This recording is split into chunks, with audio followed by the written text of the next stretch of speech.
Hello and welcome to this special edition of Network Insights. Now, don't worry if you're a fan of the usual series, the MO is going to remain the same here.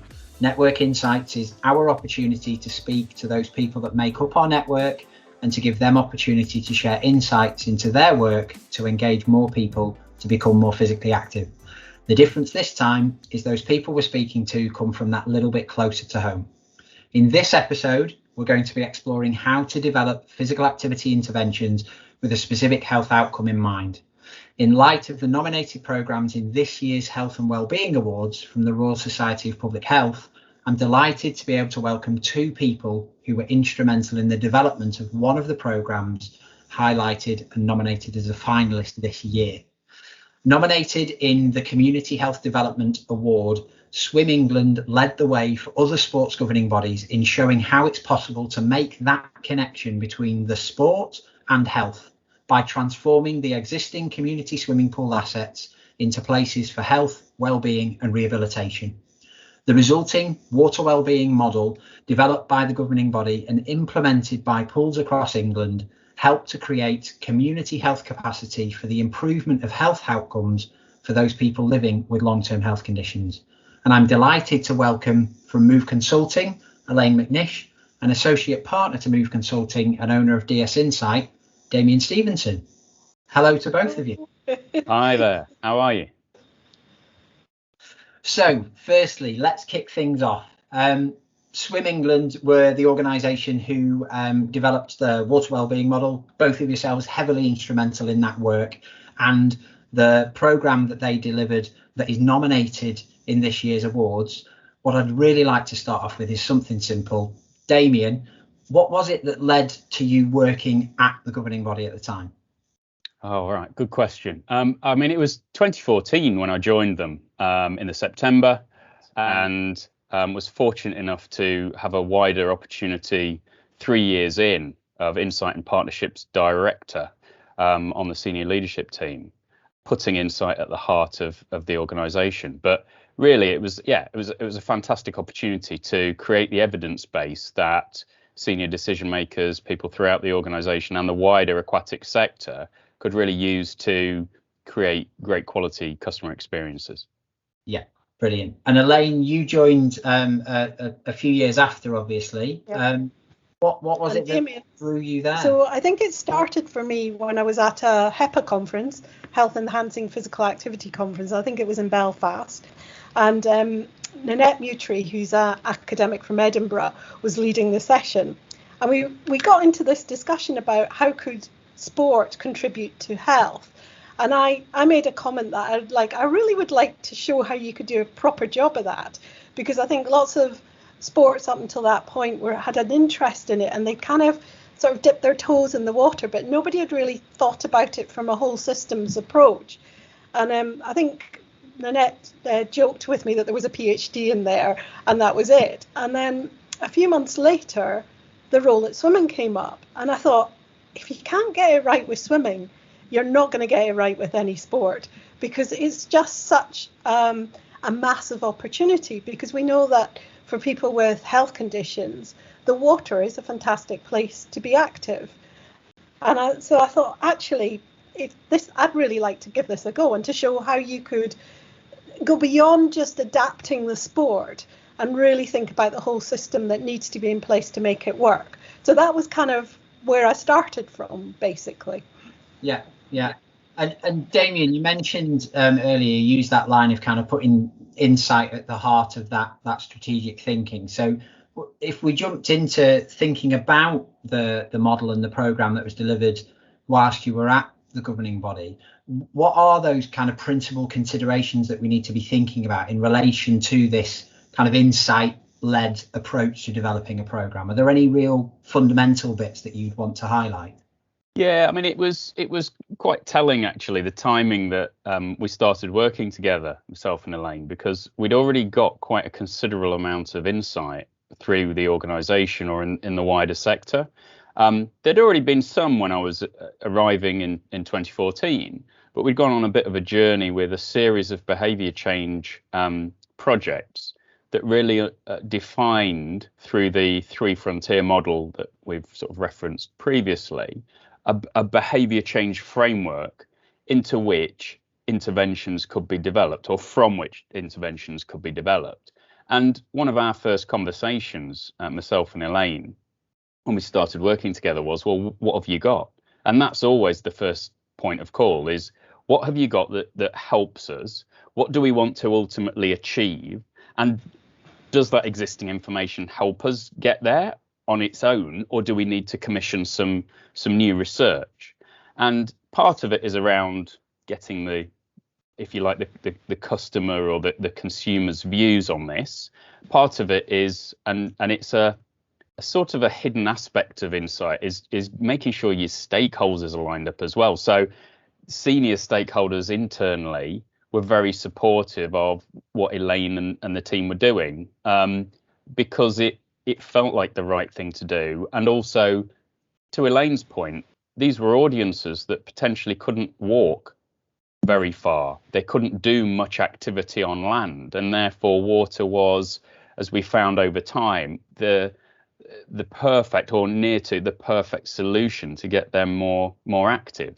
Yeah, you've skimmed over obviously a lot of really big parts there. I'm sure there's a lot more narrative and story to tell underneath. So Elaine, tell a bit more of the story of how you went about taking on this role. I mean, from my perspective, it was trying to understand as much about the audience we were trying to target as possible. There was the research that we had from the work that Damian had initiated around the questionnaire that goes out to, I'm trying to think how many people it was. Was it 1,000 people each month or something? That's right. Yeah, we had what we called it a swimming tracker. And it essentially analysed the three frontiers across a Nat Rep audience each month to give us a flavour of how things were going, as it sounds, a tracker to monitor progress over time. Yeah, and so that allowed us to pull out those individuals that we'd surveyed with a health condition to find out what it was that they valued about swimming, what were some of the problems that they had accessing it, all of those elements of it. So we kind of had an idea, an understanding of those. And then we'd had quite a lot of learning from the Dementia Friendly Swimming Project that was just coming to fruition in terms of the funding for it. And what we were hearing really loudly was, if you get it right for dementia, for people with dementia, you probably get it right for most people. And most people with dementia had other health conditions, and vice versa. People with health conditions come with other health conditions. Yeah. So we knew that there was some really good learning around that we could bring in helping us design what we thought were some of the solutions to that. So that was kind of some of the insight that we were able to access. And I have to say, what was really wonderful about that was I'd worked in governing bodies before, and I've worked in other agencies, but I'd never worked in an agency who had taken such a systematic approach to really, really getting under the skin of what it was that made their customers, or potential customers even more, tick, and what they needed. And as we've already covered here, the insight that you hold to give you that kind of evidence base or direction to work towards is really, really key. We know that there's those broader kind of pieces of evidence or suggestions where everybody has challenges or barriers that they face when it comes to being active, but we know the least active, or those with comorbidities or long-term conditions, perhaps may have a lower level of, if resilience is the right word, they may give up sooner when they experience challenge than others might be. Yeah. So that kind of leads me to one question, I guess, at the heart of the programme. When you were setting out, what was that change you were hoping to see that the programme may support people to make? Yeah, I mean, it's interesting you say that, because I had a prime example of what it was like. So I remember going down to my local swimming pool, wanting to get swimming lessons to improve my technique. And I wandered into the place, and the first challenge I had was not quite understanding how the car parking system worked. And so I went, I won't bore you with the whole detail, but I went back and forth trying to work out, did I need a parking ticket? Did I need this? Eventually got around that one. then asked the receptionist, right, would this class be right for me? And she didn't know.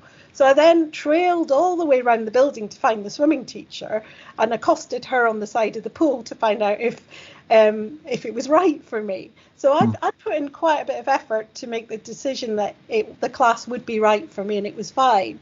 But we know from the research that individuals who are less motivated, or the first barrier will be, well, it's not meant for me, and they'll turn around and go home. And so that's what we were trying to do. We were trying to make pools as inclusive and as attractive as possible for these individuals. But Damian, you may have more to add from your perspective on that. Well, I think, I mean, there's so much to talk about. I think the track record that you and the team had established through dementia-friendly swimming had helped. So it immediately framed the NGB in a different light with the health sector, but also, in key supporters and stakeholders there, but also in the leisure sector. The Health Commission that you led on and developed some incredibly strong peer-reviewed research on the back of the Lit Review, that was powerful as well in terms of our calling card.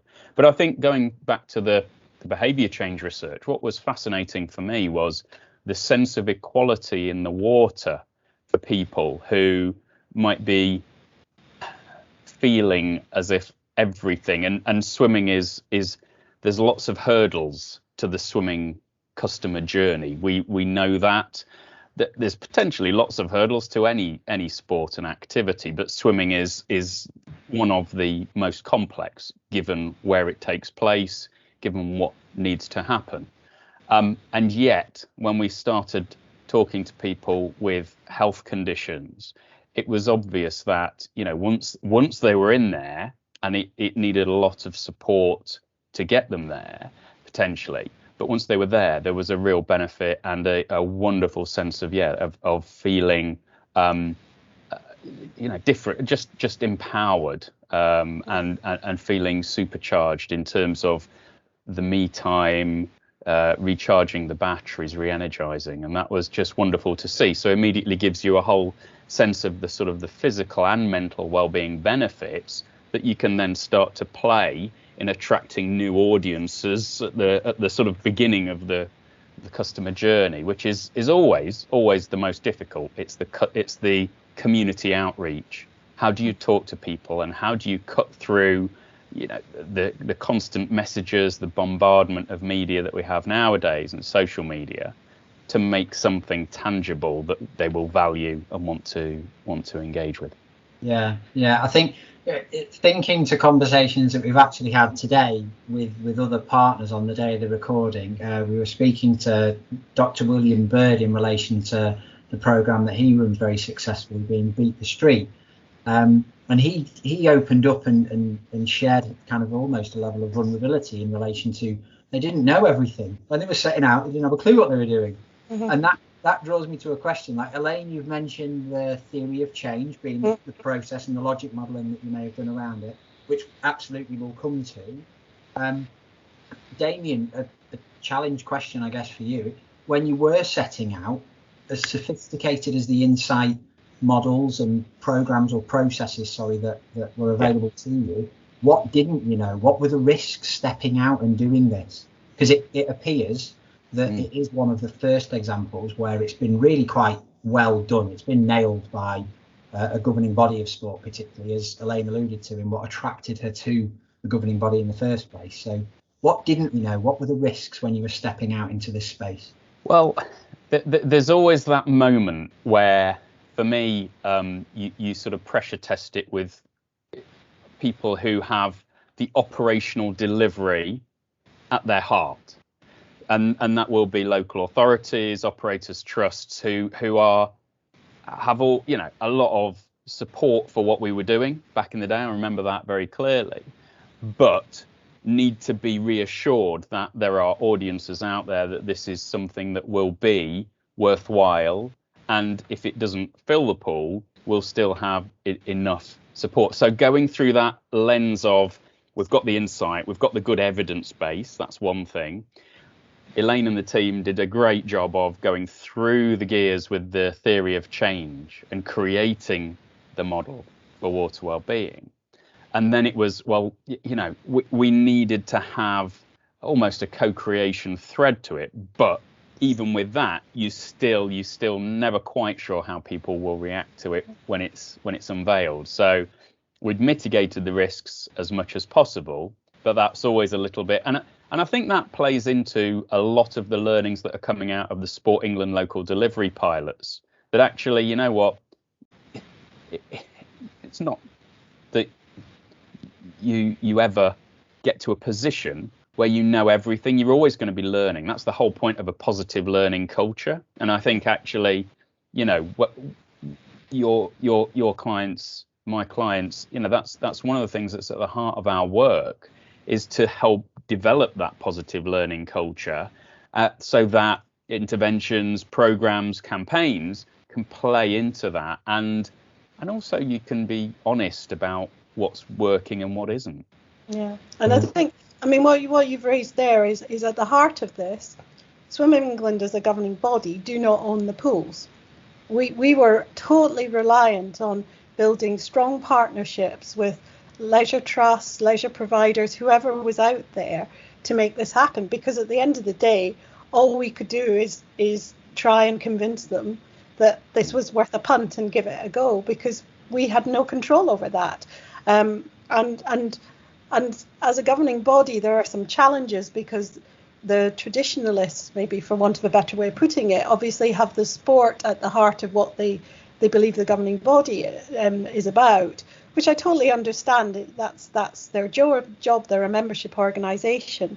But our arguments were always that without the people delivering it, without the leisure trusts being there, there would be no sport, because they also provide that water for the sport. And if we didn't do something to help the business of swimming in the true sense of the word, and that also having a knock-on effect for the well-being outcomes for the populations they serve, then the sport actually can't happen. And we've seen that threat, and it's still there to a certain degree, around the threat of pools closing because of obviously challenges they've had with COVID, aging stock and everything. But without them being able to fill some of that downtime, without them looking for new customers and not just being totally reliant on our traditional sport customers, then there is a threat to the actual sport as well. So the two needed to come together really, and obviously the leisure trusts get this, and leisure providers get this, because they're living and breathing that every day. But at the bottom, they have to think about their bottom line, and so it's really trying to get that balance right. It's really important, isn't it, that when we're thinking of designing programs, whatever the intended outcomes for that program might be, that where it fits in with existing kind of systems. We hear this phrase of system change. One of the elements that appears to have been a success in the success of the design of this program is how those considerations for that fit and it's system coordination, almost that pathway. So that's been really, really key. So that brings me to, you mentioned about the theory of change earlier on. Do you want to explain what that is and what you went through? So the theory of change is, well, I'm biased, of course, because I've used it for a number of different organizations I've worked in. And I remember very, very vividly our day of putting it into practice with the team. We had lots of sticky notes. In fact, and I remember the room just resembled some kind of multicolored, sticky note heaven by the end of the process. But the whole idea is really to start with what it is you're seeking to achieve and kind of work your way back from there, using a combination of the research and the insight that we already had, but also the knowledge of the team. And I was very lucky to have a very, very experienced team who had a lot of experience around understanding the swimming world and the health and wellbeing world. And so that enables you to quickly, it takes a day or so, to work your way through what's the what ifs. So if we started from where we were starting, which was about essentially people with at risk of or with health conditions improving their well-being, we're doing that through the lens of them participating in aquatic activity. You then just follow that line back. So you go, okay, so if we want people to participate in aquatic activity, what has to happen to make it attractive and inclusive?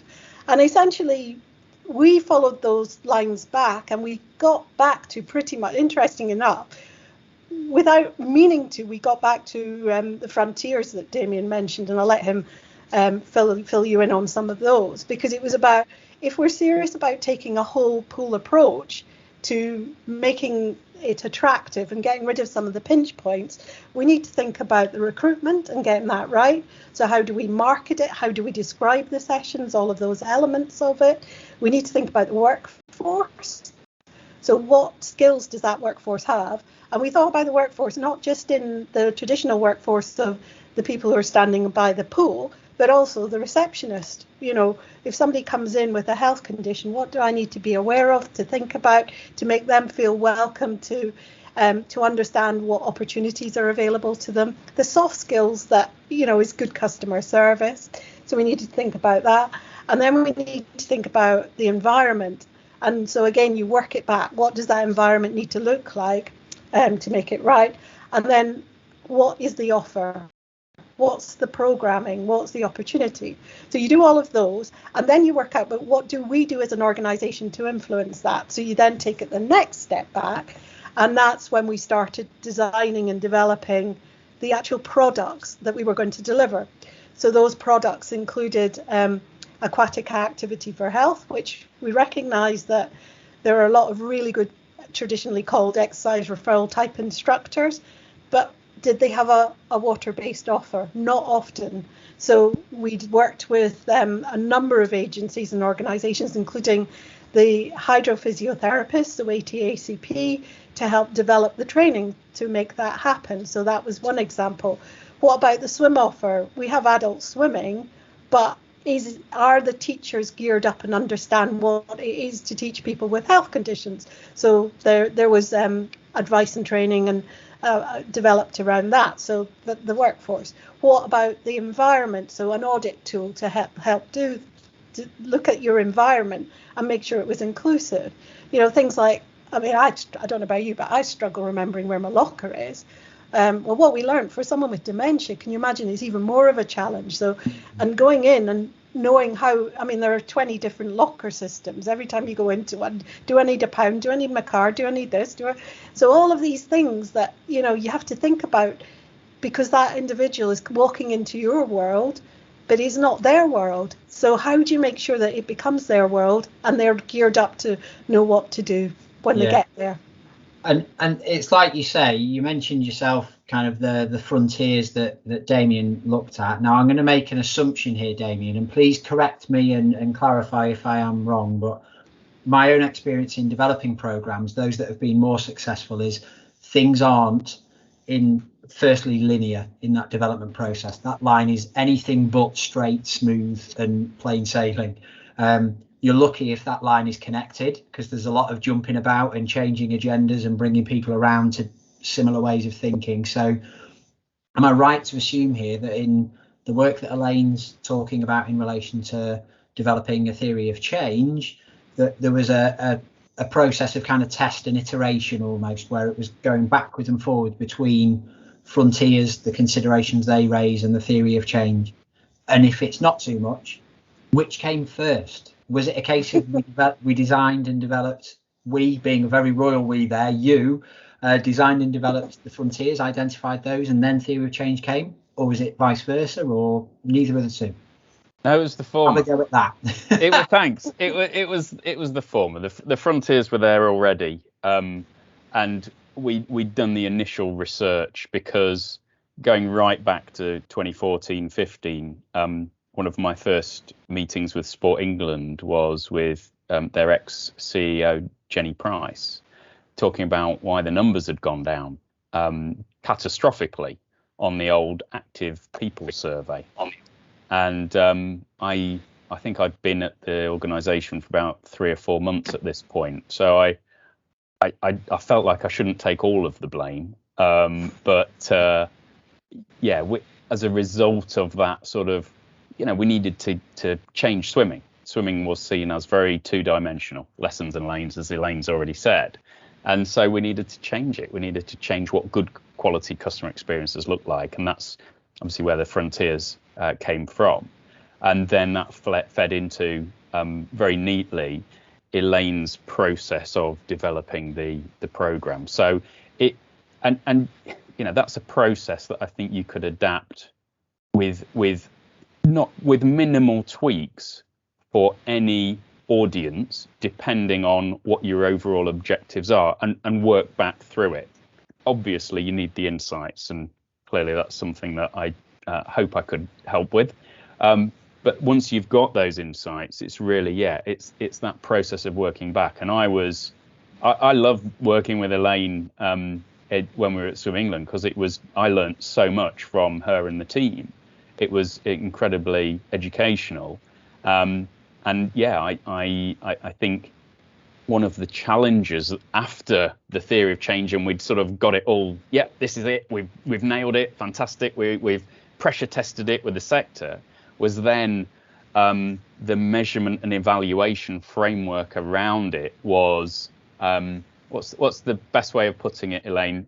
It was quite onerous, wasn't it, for in terms, quite data intensive, but we wanted to prove not just the sort of commercial value for obvious reasons, but also the social value for people who may not have been active at all before the program, to be able to tell that story of how suddenly they were able to have maybe 30 minutes good quality activity in their week through the water-based activities was just superb. So going through the gears, it was the frontiers first, the theory of change and the program development, and then let's do the measurement and evaluation piece so we can show impact. So as we opened up this conversation, the let's say characteristics of the program that's being recognized is within that category of community health development. That's kind of the area that's been recognized for its work. So Elaine, if I can put this question to you, what is the difference? What are those considerations that make, for those that are maybe watching this and they work in a governing body, they might think, I've done loads of program development before, I've done it for my sport and I've done for young people and what have you. What are the key differences and considerations in relation to making it work for that connection to health? That's a good question. I mean, I think, to be honest, they're no different than for targeting any other excluded, if you want to use the term, although I think I recall we had a conversation that people aren't hard to reach. It's just that people have been trying to use the same tool. It's like to get to these individuals and expecting to reach them, when it's like, well, I've always been here. It's just you've never come and asked me, sort of thing. Yeah. So I think, to me, I don't like that term hard to reach either. I think we've created a model of delivery based on the individuals who work within the sector and their experiences, and expected the people who are not in our world to suddenly turn up and agree that that's how they want what they want, and that's not the case. So I think it's no different for looking at and working with any other groups that currently are not participating. You need to understand their world. You need to understand what are the challenges they have, and you need to try and come up with solutions that will help them and engage with them. So if it's a health condition, if it's whatever it is, whatever that person has, whether it's a social disadvantage or a financial disadvantage, it doesn't really matter. It's really understanding the world they come from. And that's where the insight is so vital. Because if we only see the world from our view, as we know from the training we do on biases and our behaviour change, we all have these inherent biases because we wander around in our own worlds. And I mean, I've been lucky enough to meet with some amazing people throughout my career whose circumstances are very different from where I was brought up, and who are unbelievably passionate about wanting to make a difference in their community. but struggle with the offer that's out there for them. So that learning and listening is so vital to try and understand what it's like for someone. Now, in the case of health conditions, I've been through it a bit myself, so I do have some understanding and insight into that. But my experience and my lived experience is not the same as somebody else's. So it's really trying to get to grips with what it's like for those individuals, what are the challenges, and what do we need to put in place to make that happen. Yeah, I agree completely. And we hear some of these kind of phrases that are perhaps they're a bit flavour of the month, and then you go into meetings and you hear people regurgitating the thing, and sometimes I sit there and smile and I think I was the first person to say that, but the reality is I will have heard it from somewhere else. But one of those such phrases, and I think, Elaine, this certainly kind of agrees with the point you just made there, is making a programme fit in a way for that individual. I might challenge that thought process, because that suggests this idea of I will do something unto you or give you the opportunity. And so it's more create that program or that intervention, that opportunity, and it's about giving the opportunities for that person to engage in a way that works for them. It's their engagement, it's their behaviour and choice to act, isn't it? At the end of the day, we need to, as sport development professionals, physical activity sector kind of professionals, look at what we can control, what can we do to make that pathway as smooth as possible. And as you say, insight, Damian, is really at the heart of it, isn't it? Is there anything that you would want to say is kind of fundamental to that process, as you mentioned before? I think, as well as what we've already talked about, I would suggest it's identifying the audiences, and there's a sense and a growing set of evidence at the moment of long-term engagement. It's something that I'm working with the Black Swimming Association on, and it's not just, if you like, from a research point of view, helicoptering in, as I call it, and doing a survey or conducting a few focus groups, all of which are great, and technically there are always good researchers around to do those. But there's very much a sense of things being done to people, as you say, Craig, rather than a sort of co-creation, and also a long-term relationship building approach, which takes, obviously it takes time, it takes resource to do it properly, but the quality of insights that are garnered from such a process are just so much better, and therefore are more like the three frontier approach that we did back in the day. But we are going to look at that as the Black Swimming Association, because we don't know whether that's relevant for ethnically diverse communities up and down the country. So let's pressure test that, and let's see how, if at all, their barriers and possible motivations to getting in the water, what are they comfortable with? Because it needs to be on their terms. That has to be central to whatever is developed as a result of that insight. Yeah, indeed. And I think it, not necessarily to wrap things up per se, but to bring it to a final area of discussion, and certainly with an observation from my perspective, this helicoptering in concept, we hear that a good few times, and that can be where people have identified this instance where we helicopter in the professional, the deliverer, and plonk them in the middle of a community where the fit isn't quite right and it's not quite there. So that's one element of it. Then you've got the helicoptering in of the solution, the program itself. So where we have communities of practice versus communities of learning, there's two very similar things in sounding, but very different. So I don't know, one county might like what's happening over in Greater Manchester. Can we do what they're doing? And it won't quite work that way, because, as you mentioned earlier, the system, Elaine, won't marry up. So you need to make those changes and connections, don't you? Absolutely. So in relation to this, we've been talking for the past 40 minutes. Wow, it's flown by. We've been talking for the good chunk of this around the work that you've done in the context of the water wellbeing model and that programme delivered from Swim England's perspective.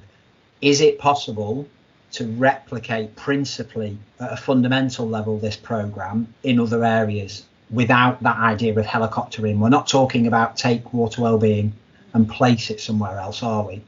No, the process can be applied to other places, but what you need is to work with the right people with the right understanding and get the right insight to feed into it. So the actual process itself can be applied in anywhere, but as I said, it's got to be done with the individuals for whom it's going to, you're targeting the individuals who understand the systems, the local knowledge, all of those sorts of things. So yes, it can be applied, and I think I'd love to do it in either another sport, another area, or whatever, because every time you do it, you learn something from it as well. And so there's no reason why that can't happen. I think. Sorry, I was just going to say on top of that. I mean, one of the things that happened with the water wellbeing piece, and it's just you've just reminded me actually, was the peer support element of it, and that takes time. That takes time, but it's people from arguably those communities who have lived experience potentially of those conditions, or working with people with those health conditions or disabilities in some instances. And similarly, whether it's the Black Swimming Association or other clients, I think there's a really strong argument for upskilling audiences through programs. Not everyone who participates. You want there will be a core of people who are just more active because of it, but some of them might well be the support system for the programs of the future. They might want to be almost your equivalent of your 2012 games makers who have the softer skills. They don't necessarily need any technical skills. They don't need to be level XYZ qualified, but they can put a smile on someone's face. They can make it fun. They can make it enjoyable. And that gives us every chance of seeing them again at next week's equivalent session. Absolutely. And that is, as we know, part of the stimulus, the motivation behind us developing that associate partnership. So with the insight and the experience of developing the interventions using that pathway, then we are in that position where we can, as you say, Elaine, replicate some of the processes at a fundamental level to see some of the same successes, to see more programs developed that can have this meaningful and sustained change for people. So I guess thank you so much for sharing a little bit about your experience in developing the water wellbeing model. Fingers crossed for the awards ceremony. I hope it is one of those things that we can celebrate as a win for the work that you've done and to show some of the legacy of that work. But that said, being recognised as a finalist is really something to be proud of. I'm sure you will both feel that, but I wanted to make sure that you were aware of that. If people want... Sorry, just to say, it is a team effort. So we were only two members of that team. I had an amazing health and wellbeing team as well, and the organisation took the risk and the punt on us to be able to do it, to support us to do that. So good luck to them. We hope for everybody watching this has been an insightful conversation. If you would be interested to learn more about the episodes within the Network Insights series, check the links below this video or visit the Move Consulting website, moveconsulting.co.uk/network-insights.